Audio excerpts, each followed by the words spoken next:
अस्सलाम वालेकुम जी। तो ये जी हमारे पास बच्चे हैं। शाहजी इनकी उम्रें कितनी हो गई हैं जी? ये 2.5 महीने तकरीबन एवरेज 2.5 माह यानी 2 से 2.5 माह एवरेज हो गई है। अभी मज़ीद सर्दी आने में कम बेश 15 दिन हैं जो सख्त सर्दी आने में, या 20 दिन बाकी हैं। तो कह लें कि ये 3 माह के हो जाएंगे। बिल्कुल। तो 3 माह के हो जाए तो आगे आने वाली जो सर्दी है वो इनको बर्दाश्त करनी है, तो इसके लिए ये तैयार हैं यानी? इस बारे में हमें बताएं आप कुछ कि उसके लिए क्या करना चाहिए। क्रॉसिंग सीज़न इधर शुरू किया था हमने अप्रैल में, तो अप्रैल में शुरू किया। अप्रैल मई जून जुलाई अगस्त सितंबर में बच्चे आ गए। ठीक है। सितंबर अक्टूबर अब नवंबर की आज पता नहीं क्या है 10 है जी, 10 है आज। यानी कि ये बच्चे एवरेज देखा जाए ना तो 2 माह के। ठीक है। 2 माह 2.25 माह, कुछ इससे थोड़ी सी एज में ऊपर भी होंगे। तो ये और 2 हफ्ते तक कह लें कि इन्होंने तकरीबन 2.5-3 माह का हो जाना, 3 माह का हो जाना कुछ। तो सर्दी आने से पहले ना ये तकरीबन इनका दूध हम छुड़ा देंगे, मतलब 3 माह दूध पिलाते हैं। तो अभी 2 हफ्ते तक हमने इनका दूध ख़त्म कर देना, तकरीबन 3 माह के लगभग 2.25-3 माह के हो जाएंगे। तो ये सर्दी के लिए तैयार है। वो इसलिए कि खाना तो उन्होंने शुरू कर दिया खाना। हम जब बच्चा हफ्ते का होता है उसके आगे खाना रख देते हैं जी, ऐसे ही। तो जब वो तकरीबन 3 हफ्ते का होता है तो वो लूसन भी रख देते हैं हम उसके आगे, जो ड्राई लूसन होता है। तो ये खाने लग पड़ते हैं, 1.5-2 माह में मुकम्मल तौर पे खाने पे लग जाते हैं। तो उसके बाद फिर अभी जो बकरियां बच्चे देती हैं ना इस सीज़न में, उनका दूध कम होना शुरू हो जाता है। जब भी थोड़ी सी दूध कम होती है ना जी, तो दूध कम होना शुरू हो जाता है। ऐसे वो पुराने चरवाहे कहते हैं ना कि बकरी का पैर जितना गर्म रहता है उतना उसका दूध ज़्यादा रहता है। तो इसका मतलब यही है कि जब मौसम गर्म होता है ना तो बकरियों के दूध की जो सलाहियत है वो बढ़ जाती है। ठीक है। जब ठंडा होता है तो इन्हें ठंड बड़ी लगती है। ये जो असल में ये सहराई जानवर है, अरब से ये दुनिया में फैले हैं। पैगंबर भी अरबों में लेके इन्हें घूमते हैं। तो आज भी अरबों में देख रहे हैं कि आपको हज़ारों के रेवड़ नज़र आते हैं। सिर्फ वजह ये है कि ये गर्म इलाकों में रहने वाले जानवर है, और उधर होता भी सारी जड़ी बूटियाँ खुश्क है, ड्राई मैटर भी पूरा रहता है, तो वहाँ पे मरती हैं। हमारे यहाँ पे सर्दी बड़ी है उसमें मरती हैं। दूसरा हम सब्ज़ डालते हैं उससे मरती हैं, भूसा डालते हैं उससे मरती हैं। तो नाकस खुराक खा के यहाँ पे, और सर्दी के मौसम में यहाँ पे शरह मवाद बढ़ती है हमारे। तो इसलिए ये जो बच्चे पैदा हुए हैं ये भी अब तकरीबन 2-2.5 माह के आगे पीछे इनकी एज है। तो 2 हफ्ते तक दूध छुड़वा देना है, खाना इन्होंने शुरू कर दिया। तो अब जब सर्दी आगे आएगी तो ये इनका मैदा बन चुका है, खाते रहेंगे, इनमें एनर्जी इतनी रहेगी कि ये सर्दी से मुकाबला कर सकें। सर्दी से तो इसमें अभी इनको आप TMR दे रहे हैं और खुश्क लोशन दे रहे हैं, ऐसा ही है जी? हाँ, 2 चीज़। तो कोई एक्स्ट्रा चीज़ सर्दी में इनको इस खुराक के अलावा? नहीं, बस यही खुराक है आपकी। खुराक देखें जितनी सादी होगी ना उतनी अच्छी होगी। पुराने दौर में जो हमारे बुज़ुर्ग थे वो क्या करते थे कि बस रोटी खाते थे। सालन भी उस दौर में मैंने सुना बहुत कम होते थे। अचार के साथ खाते थे, पुदीने की चटनी होती थी उसके साथ खा लिया, लस्सी के साथ दूध के साथ रोटी खा ली, मिर्चों के साथ मूली के साथ खा ली रोटी। तो वो ज़्यादा लंबी उम्र थी उनकी, सेहतमंद ज़्यादा थे हमसे। तो हम जो है ना आज अभी समोसा चाट खा के आए हैं। वो भी बेमज़ा ही किया आपने आज लेके जाके।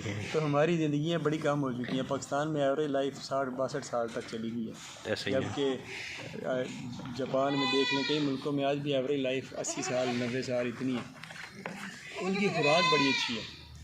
तो जानवरों की भी खुराक अच्छी है तो इतना ज़्यादा इन पे असर होता है सर्दी का, लेकिन इतना नहीं फिर होता है कि जितना उस जानवर पे होता है जिसकी खुराक नहीं थी, या जिसको खुराक पे देर से लगाया गया, उसका मैदा नहीं बना, उसे बचपन में ही 1-2 बार पेचेस लग गए और उसमें कह लें कि न्यूट्रिएंट लॉस आ गया, चमक ना रही बॉडी पे, थोड़ा सा कह लें कि जैसे वो ग़िज़ाई कमी का शिकार बच्चे होते हैं ना उस तरह का हो गया।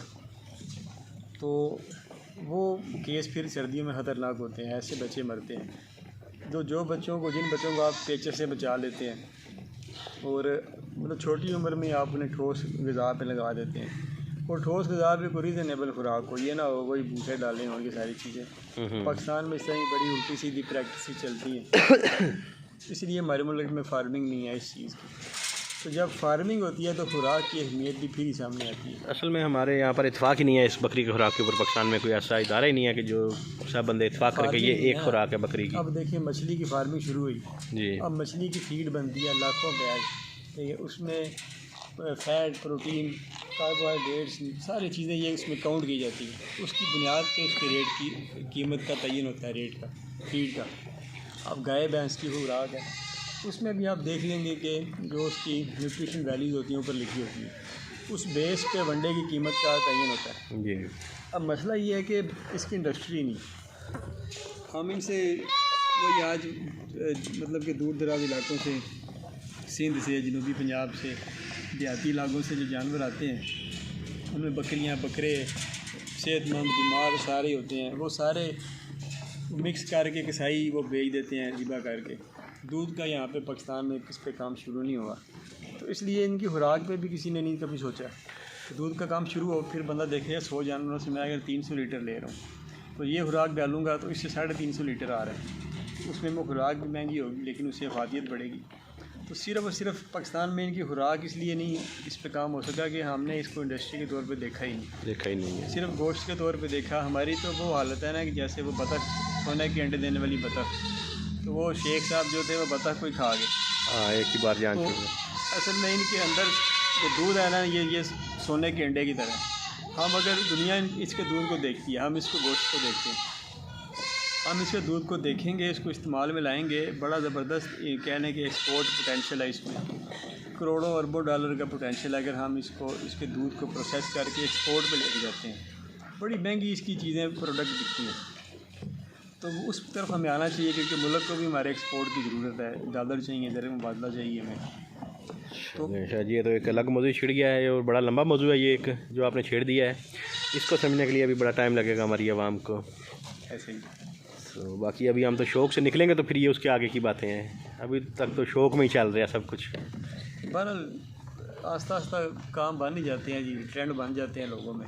पाकिस्तान में देखिए कितनी चीज़ें एक्सपोर्ट हो रही हैं। चावल हमारे इधर इलाके में होते हैं, पाकिस्तान में मेरे हिसाब से चावल सबसे ज़्यादा शायद एक्सपोर्ट होते हैं, काटन की मसनूआत एक्सपोर्ट होती हैं, लेदर की होती हैं, तो लेदर भी इन्हीं के चमड़े का होता है ना। सही। तो वो बकरी ज़बा करके एक ही बार हमने चमड़ा बेच दिया, लेकिन जो बकरी के अंदर से रोज़ दूध आ रहा है वो बड़ा कीमती दूध है, उसकी अहमियत जो है वो तरक्की पजीर ममालिक के लोग समझते हैं, यानी गोरे समझते हैं। अब अगर हम यहाँ से उसकी मसनूआत बना के गोरों को एक्सपोर्ट करें तो वो उसकी बड़ी ज़बरदस्त कीमत देते हैं क्योंकि वो उसकी अफादियत से आगाह हैं, जानते हैं। हम पाकिस्तानी आगाह नहीं, इसलिए हम तो बकरी के दूध को तो समझते कोई नहीं, दूध ले नहीं रहा यहाँ पर। आप ये समझते हैं कि हम पाकिस्तानी या बकरी के दूध को जूती की नोक पे लिखते हैं, मतलब बदकिस्मती है ना हमारी। जी ऐसे ही है। एक ऐसी ताकतवर प्रोडक्ट जिसके काफिर भी, गैर मुस्लिम भी, सारे जो जिसके मतलब जिसको मानते हैं, वो दूध जिसमें इतनी अहमियत और वैल्यू बरकत है जो पैगम्बरों ने इस्तेमाल किया,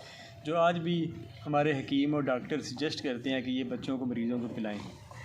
सही। तो हमने उस दूध को वैल्यू नहीं दी। किसी से बात करें ना तो इतना डाउन होकर बात करते हैं, ये कौन पीता है, ये कौन लेता है, हमारे घर में कोई नहीं पीता, मतलब कि जैसे किसी चीज़ की तजलील की जाती है ना। नहीं, इसकी अफादियत से तो शाकी को नहीं। ये तो मैं अभी खुद अपनी अगर बात करूँ तो मैं तकरीबन 2016 से अटैच हूँ। स्टार्टिंग में नुकसान किया, फ़ायदा किया, जो भी हो एक अलग बात है।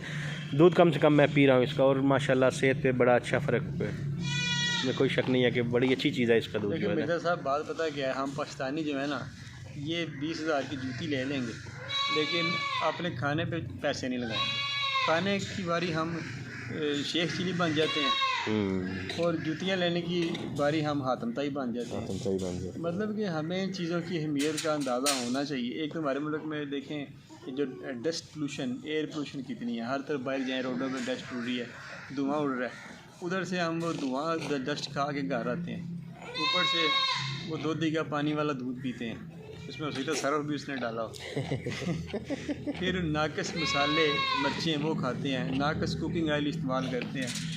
और हम अपने आप को बड़ा समझदार समझते हैं कि हमने देखे कितने थोड़े पैसे में अपना गुजारा कर लिया। पैसे होते सोते मैंने करोड़ोंपति लोग देखे हैं कि खाना नसीब नहीं हुआ। और मैंने वो गोरे देखे हैं कि जिनके पास हफ्ते के पैसे होते हैं और उनका खाना बादशाहों की तरह का होता है।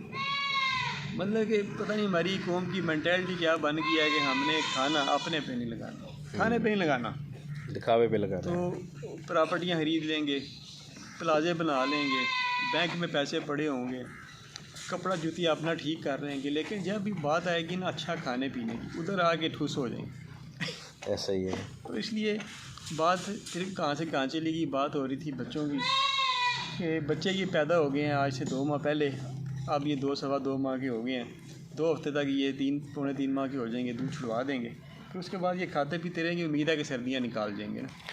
तो इसलिए बच्चे सर्दियाँ आने से पहले कम से कम आप डिलीवरी ले लें, 3 महीने का बच्चा होना चाहिए। हाँ, आराम सर्दियाँ से। आने से पहले आपके बच्चे 2-2.5 माह के होने चाहिए कम से कम। मतलब जब हम क्रॉस करवाते हैं सीज़न में तो फिर उसके ये फ़ायदे होते हैं कि 1 अक्टूबर को आप बकरा छोड़ दें बकरियों के साथ, 26 अक्टूबर की शाम को निकाल लें।